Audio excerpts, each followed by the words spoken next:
Hey y'all, so today is day 18. I'm checking in with you guys. I have really been like, this has truly been a journey. Thai, please, the noise, Thai. This has truly been like a journey for me, for real, because I have been up and down, up and down, up and down. Like some days I'm crying, some days I'm angry, some days I'm overjoyed, some days I'm like, I'm all right, I'm just vibing, you know? So this has definitely been an up and down journey, but this is now coming up on the 3-month anniversary of me moving into my car. And that means it's been 3 months since I've had Tiger, but I believe it's been like a little bit less than a month or maybe a month since I've had Panther. So I think it might finally be time for the story of how I ended up moving in my car, right? So I'm gonna go. I shouldn't tell that story, Ty. I don't know, y'all. She don't want me to tell the story because her part in the story, she don't like it. Y'all don't realize I really have like a human dog, bro. The fact that she just sat up and made that noise is so funny to me. Ty, you want to tell the story? But no, like basically, I'm gonna go ahead and tell the story because I feel like everybody's been waiting on it too, right? But in my next video. So Ty, please, why you be sniffing my eyelashes, girl? But then basically, what did I want to say? Ty, you made me lose my train of thought. Anyway, oh, this is what I want to say. So basically, being on this journey, kind of experiencing the sense of isolation from people, like in, I guess, living quarters type vibe, because I was coming from living with my family. And like the only situations I've ever been was living with other people, living with family, stuff like that, right? And now I'm just, I guess, living with the dogs. The only interactions I do have with people are when I'm doing Uber Eats orders. Like I go into a restaurant, I might kiki with somebody, I drop off some food, it might be hey bye, or like a little kiki real quick. Like I don't really interact with people much per se, and I have people that I guess I'm cool with or talk to, but people don't really talk to me for real, you know? Like it just is what it is, you know what I'm saying? So I think the more that I kind of experience my sense of a little bit Ty, we're twinning right now. The more that I kind of experience my sense of isolation, I kind of start to enjoy it a little bit more, you know?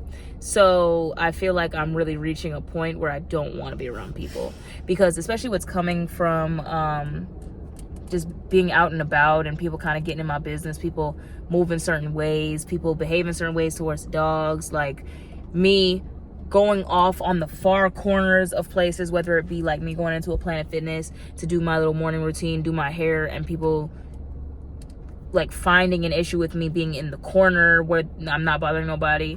Or like just now, I have the dogs running around in an open field where nobody whatsoever was around, and then randomly somebody came over to the field where I was at with his little dog. Like bro, like people be finding me to make an issue. And if something happens, it's sad to say, it's always going to try to fall back on me because, okay, I'm letting my dogs run around without a leash. I understand the ramifications of that, blah, blah, blah. But you're coming to where I'm at. Like, and now it's an issue. That's why I say it's just like life in general has always just been people find the issue with me. It's just kind of like when I used to get bullied in school and stuff like that. People would be like, you so ugly, you so ugly. I'm like, bro, if I'm so fucking ugly, why are you still looking? Like, why are you trying so hard to bring the issue to me if I'm so fucking ugly? Tiger is so loving, y'all. She's such a sweetheart. This is really my baby. But yeah, I think just the longer I kind of go on this journey, and just like at this point I've kind of set up a routine, kind of had a certain comfort with it, just or whatever.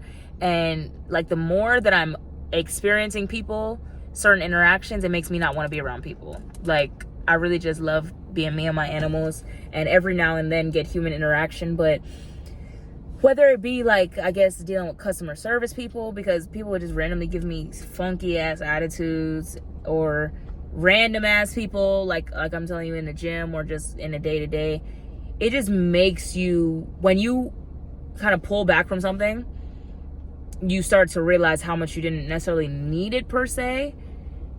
But then also it's just like, it doesn't make sense as to why people make certain issues out of nothing. Like, it just really don't make sense. So what I can say is at times I do miss that human interaction. At times I do wish I had like a friend to go out with, or I do wish I had like people that I actually could like connect with. You get what I'm saying? Besides just my animals, because I mean they can't talk to me. They, but that's, you know, feel like a crazy woman sitting here trying to talk back and forth to a dog. But this definitely is a journey. I'm feeling. It's hard to really find a word for how I feel about this journey that I've been on. But I have found some comforts in it to where now it's not really that bad. The lady that I followed, Mother Nature, I think that's how you would say her ad name on YouTube. She had been doing hers for like 3 years. So I've hit the 3-month mark, and I definitely see how somebody could kind of live in their car for real and just kind of vibe out, rock out, and just stack money, save money. The only thing that's been happening really with me though is every other something is something. Like every other something is something. Every other second is something. So between like just random issues with my car, because I guess I'm putting a lot of stress on my car. You know what I'm saying? I'm driving it every single day. I'm doing Uber Eats. I'm all over town. Now it's just every other second is something. Like something might break, or Tiger might chew something, or now something needs fixing. Like every other second is something. So I feel like I do make good money, like decent money on Uber Eats, but I'm finding that not necessarily it's not enough money, but it's just like there's always a need for extra money, and that's just anything in life. So that's why I've made some videos where I'm kind of torn. And I think I'm just so I try to tell y'all about me kind of feeling like I want to go back to dancing, because when I used to dance, I was very transparent about how I felt about dancing. I would post videos about like, I hate dancing, like this is what's happened to me, that's what's happened to me, da da da da da da. At one point I was losing money dancing. Like I was living in a hotel and still never making enough money until just like pandemic hit, and it was just a surplus out of nowhere type thing. So dancing isn't always exactly going to be the end all be all, fix everything. Like you just go in and start dancing and now you have all the money. And I would never want to use my platform to promote dancing to people. That's why I would post dancing videos, because I just loved the pole dancing portion of being a stripper, I guess you could say. But I would never want to be like I went and became a stripper because of Jeanne. No. Please don't ever do that. Please don't use me as your excuse as to why you went and did what you did. You don't have to do it. And that's why I'm honest about it, because I really hated being a stripper. I had to find joy in the dancing portion of it and in the money portion of it to keep myself sane. Because in that environment, people do drugs, people do smoke a whole lot of weed to placate themselves, people do drink a whole lot and develop these addictions and stuff like that. People do all different type of stuff to try to make money that I per se don't really agree with. You get what I'm saying? So and then on top of that, it's all type of energies, it's all type of personalities. It's a lot of shadiness, people trying to steal from you constantly. You would think bitches that making more money than you wouldn't, but yes, they be trying to steal from you. It's a very toxic environment. So that's why I try to be as transparent as possible with like what it comes with, like how we deal with it, stuff like that, because I don't want anybody to feel like, especially when I was dancing and it was at the height of it and I was posting about dancing and posting the money I'm making and stuff like that, that like, oh yeah, dancing is so glamorous. It's not. And it left a certain level of trauma with me and had me thinking certain ways. And then when childhood traumas bubble up and then new traumas get added on top of it, it definitely made a lot of situations kind of like spiral out of control. And then, yeah, like stuff happened. You know what I'm saying? So anybody that knows, but like, yeah, stuff happened because of just childhood stuff. And then the trauma that comes with dancing is just too much adding on. So it was a lot. And dancing, I would liken to basically at some point being addicted to coke or being an alcoholic. Like you have so many highs and then you have so many lows, and when you finally wean off of it, like I think I haven't been dancing for like a year and some months. When you finally wean off of it, you're like, man, these pieces ain't hitting, this money ain't hitting, like this money is not hitting. Like And I'm a hard worker. I don't mind working for my money. But the frustration comes in you only have 24 hours in a day, and you're going to get tired, and you need to sleep when you're tired, or else you're going to be like putting yourself in harm's way. Especially with what I do, me doing Uber Eats and all that. Like, sometimes I've been put in harm's way literally because I'm falling asleep behind the wheel, because I'm working so hard to make the money that I need to live the lifestyle that I want to live. And the lifestyle I want to live has nothing to do with dancing, because I probably wasn't even really living like that for real per se when I was dancing.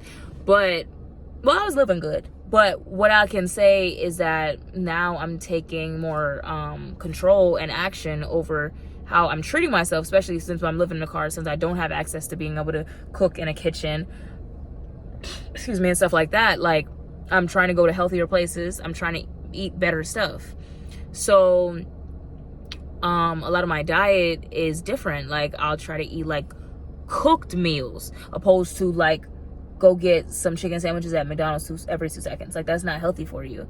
And I do feel myself kind of putting on a little bit of weight, because y'all, is this thickness? My little thighs scrubbing together. I'm like, is this thickness? Hello, how are you, sis? So basically, it takes more money. And why do y'all think it takes more money to eat healthier? Because motherfucker don't want you to eat healthy for real. But that's another story for another day. So if you want to live better, you want to eat healthier, it's going to take more money. So no matter how much good money I feel like I'm making, at the end of the day, if I have to eat, if I have to put gas in the car, if every other second the car needs to be fixed because I'm putting so much work on the car, I have to feed the dogs, I got to do this, I got to buy that. Every other second, Tiger chewing some shit up, so I got to replace it. Or I got to pay bills. It just almost feels like the same hamster wheel. Like, it almost feels like never really making enough. And then that's when these thoughts and these low moments creep in, where it's like, man, why am I trying to stay away from it per se? Like, why am I not just going and running back and dancing? And I think to an extent, even at some point, this is what I would tell you. Everything is perception in this life. Everything is perception and intention. I was having a conversation with somebody the other day about that. Everything is perception and intention. And a lot of the time with the music industry, with other industries, right? Modeling industry, I guess dancing industry, it's perception, right? And a lot of time you have to hold up this perception of being otherworldly and sedity, bougie, untouchable, right? And oh, well, we just make so much money, like we're up here, you get what I'm saying? Not necessarily really like looking down, I guess, but you have to have some sense of unattainableness. You cannot be regular around the way girl. And what I feel like my magic in the club was, to an extent, yes, I was talented on the pole. Yes, at Magic City, I could sling from the ceiling and all that other shit and fling somebody, like holding them while I'm hanging upside down. Yes, I could do that. But I feel like my magic in part in the club was just like, I'm round the way homegirl. I'm fun. I'm a nice person. You get what I'm saying? But in the club environment, in that toxicity and stuff like that, they feel like bad bitch is rude bitch. Bad bitch is nasty attitude. And bad bitch is also unattainable, not round the way, not posting that at some point you were living in your car. You guys get what I'm getting around to. Stuff like that. So I feel like even to an extent, certain opportunities might no longer be available to me because I've taken myself off of that pedestal, and because I've made myself a little bit more relatable, because I've made myself a promise that I want to be somebody that is inspiring, that's not leading people in the wrong direction, that if I'm stripping, I'm going to tell people don't ever fucking strip a day in your life. Because that's what I be telling my little sisters. Like, if they know what I got going on, I'll be like, listen, you will never have to do what I have to do. I'm working so hard so you never have to do what I have to do. So, and don't you ever find yourself doing this, doing that. Little girl, you better ask me for some fucking money first, if you ever feel like a thought is even crossing your mind. So I'm never a person to promote the stripping, but I do realize that in some environments, they want you to be immersed. And when you are not immersed, you are not marketable. If y'all get what I'm trying to say. So, I don't know if I'll have certain opportunities in certain places anymore, right? And that's okay. That's perfectly fine. Because every place and opportunity comes with its own drawbacks. So I can understand that. And I can understand that sometimes, I won't even say in this situation, because stripping is not the end all be all for me, and I don't want to be America's Next Top Stripper. So if I'm not welcomed with open arms back somewhere, if I do decide to dance, I'm not gonna really cry about it. You know what I'm saying? But it just is what it is, you know? So I think I'm just honest about like these feelings, because it's just like somebody going through recovering off of drugs, trying to get sober. Like, the fast money per se is a drug, but it's not really the fast money aspect for it for me. For me, it is the freedom that comes with the money, that comes with the job. You get what I'm saying? So that's what the frustration lies in. Because in this life, the people that are up at the top of the ladder or whatever, they have time freedom. So because they have time freedom, they get paid for their valuableness. They don't get paid for punching in 50 limb hours a week, for real. They choose their schedule. They choose this and that. They choose that. So that's why they have the freedom. When you're a dancer, you're able to choose when you want to show up, when you don't.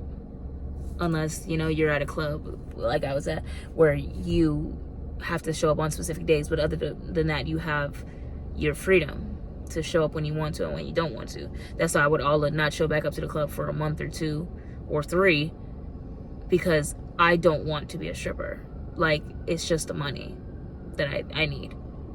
So I found a sense of happiness with just being me and my dogs. I think I'm really a farm girl at heart. I'm not a city girl, y'all. And I just wonder what I'm really doing. Like, I've been working on my beats. I'm so proud. I'm reading my things. I'm working on my beats. I'm so proud of the fact that I've started to put out my beats. I've started to work on my beats. I'm really happy for it. I've wanted to do this my whole fucking life. So I'm happy that I'm starting to do that. But I'm just trying to figure out what direction I'm going in. Because it's like money is the root of all evil. And money also, I feel like you just cannot live without money. So with that money not being present, it's a frustration all the time. Because it's like, I don't mind working hard, but I'm working so hard and I feel like I'm working in circles. Because when I feel like I can get some money to save, a new bill is due. When I feel like I can get some money to save, something is broken. When I feel like I need to get some money to get saved, something needs to be replaced. It's just the circles. And I'm trying my hardest not to fall into the level of depression that I fell into when I was living in the hotel at that point. Because that's when I got into a relationship that was not for me, and ultimately ended up making me look crazy as shit to the world. Because I was just tired of getting fucking played with. And one day when I just really feel like it, I'll tell that story. But I don't ever want to be in a place of desperation, because desperation makes you do shit that you ain't got no business doing. So it's the anniversary, 3-month anniversary of me living in a car, y'all. So who knows where we'll go from here. But the word of the day is to look towards the future with hope. That you're gonna make something shake. That you're willing to do the hard work. You're willing to take the time. You're willing to pray and ask God. Because you know what I need to do, y'all, when I hang up off of this? I need to pray. I need to just talk to God for a second. Because I need some direction. Because I feel like God keep telling me, you ain't got no business in that damn club. But I'm like, God, Please make some money rain from the sky. If it ain't gonna rain in the club, make it rain for just me. Through the sunroof, something. God, please put some money in my lap, please. Because I don't want to go back to the club, and I know you don't want me to go back to the club, but I'm hopeful for the future. So, see you guys later.